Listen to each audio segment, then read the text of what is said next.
ലാലേട്ടൻ്റെ ഓണം സ്പെഷ്യൽ എപ്പിസോഡിന് വേണ്ടി big boss നിർദ്ദേശിച്ച പ്രകാരം ബിന്നിയുടെയും അനുമോളുടെയും നേതൃത്വത്തിൽ മറ്റുള്ള എല്ലാ സ്ത്രീകളും ചേർന്ന് തിരുവാതിര പ്രാക്ടീസ് ചെയ്തുകൊണ്ടിരിക്കുകയായിരുന്നു. ബിഗ് ബോസ് അവരോട് പറഞ്ഞിട്ടുണ്ടായിരുന്നു, നിങ്ങൾക്ക് ഇന്ന് ആവശ്യമുള്ള അത്രയും തവണ നിങ്ങൾക്ക് എന്നോട് പാട്ടുകൾ ചോദിക്കാം, ഞാൻ നിങ്ങൾക്കായി അത് പ്ലേ ചെയ്യുന്നതായിരിക്കും. അടിപൊളി പെർഫോമൻസ് നിങ്ങൾ ലാലേട്ടൻ്റെ മുന്നിൽ കാഴ്ചവെക്കണമെന്നായിരുന്നു ബിഗ് ബോസ് പറഞ്ഞത്. സ്ത്രീകൾ തിരുവാതിര കളിക്കുമ്പോൾ നമ്മുടെ നെവിൻ അടങ്ങിയിരിക്കുമെന്ന് തോന്നുന്നുണ്ടോ?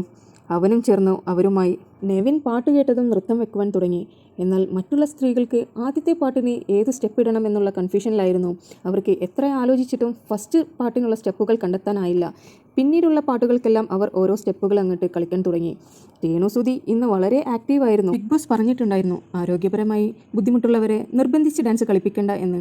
അതുകൊണ്ട് തന്നെ രേണുസുതി വരുമെന്ന് ഇവർ ഒട്ടും പ്രതീക്ഷിച്ചില്ല. കാരണം രേണുവിന് എപ്പോഴും വയ്യായികയാണല്ലോ. അതുകൊണ്ട് തന്നെ രേണുസുതി വരാമെന്ന് പറഞ്ഞപ്പോഴും അവർ പറഞ്ഞു, ചേച്ചിക്ക് ബുദ്ധിമുട്ടാണെങ്കിൽ ചേച്ചി കളിക്കണ്ട കേട്ടോ, നിർബന്ധമില്ല എന്ന് പറഞ്ഞെങ്കിലും രേണുസുതി ചാടി എണീറ്റ് പോയി. ആദിലയ്ക്ക് ഇന്നലത്തെ ടാസ്കിൽ കാലുകൾക്ക് പരിക്കുകൾ പറ്റിയതുകൊണ്ട് തന്നെ ആദില ഈ തിരുവാതിരയ്ക്കില്ല. ആൾക്ക് കളിക്കണമെന്ന് ആഗ്രഹമുണ്ടായിരുന്നു, എന്നാൽ പകരത്തിന് നൂറയുണ്ടായിരുന്നു. ഇവരുടെ തിരുവാതിര വളരെ മനോഹരമായി ആസ്വദിക്കുകയായിരുന്നു അനീഷും പ്രവീണും ജിഷിനുമെല്ലാം. ഒരുപാട് തവണ ബിഗ് ബോസ് ഇന്ന് പാട്ട് വെച്ചു കൊടുത്തു.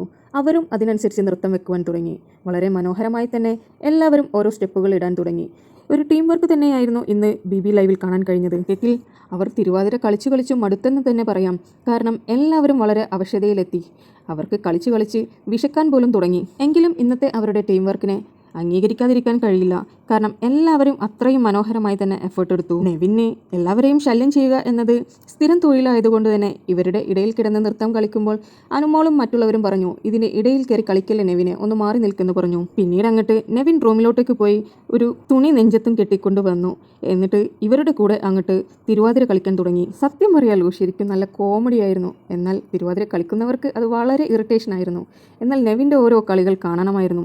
നെവിൻ കുറച്ച് പെൺപിള്ളേരുടെ അടുത്തിരുന്ന് കളിക്കും, പിന്നീട് കുറച്ച് അനീഷിനെയും മറ്റുള്ളവരെയും ശല്യം ചെയ്യുവാനായി പിന്തുടരും. രാവിലെ തുടങ്ങിയ പ്രാക്ടീസ് ആയിരുന്നു. സത്യം പറഞ്ഞാൽ അവർ കളിച്ചു മടുത്തതായി നമുക്ക് ലൈവിൽ കാണാൻ കഴിഞ്ഞു. ഇപ്പോൾ ഇതാ ഗാർഡൻ ഏരിയയിൽ വെച്ചായിരുന്നു പിന്നീട് അവരുടെ പ്രാക്ടീസ് ഉണ്ടായിരുന്നത്. ഇപ്പോൾ മുഴുവൻ പാട്ടിനും നൃത്തം വെക്കുവാനുള്ള പ്രാക്ടീസ് ലെവലെല്ലാം കഴിഞ്ഞിട്ടുണ്ട്. ഇനി നാളെ ലാലേട്ടൻ വരുന്ന എപ്പിസോഡിൽ വളരെ മനോഹരമായി തന്നെ എല്ലാവരും നൃത്തം വെക്കും എന്നുള്ളത് കൺഫേം ആണ്.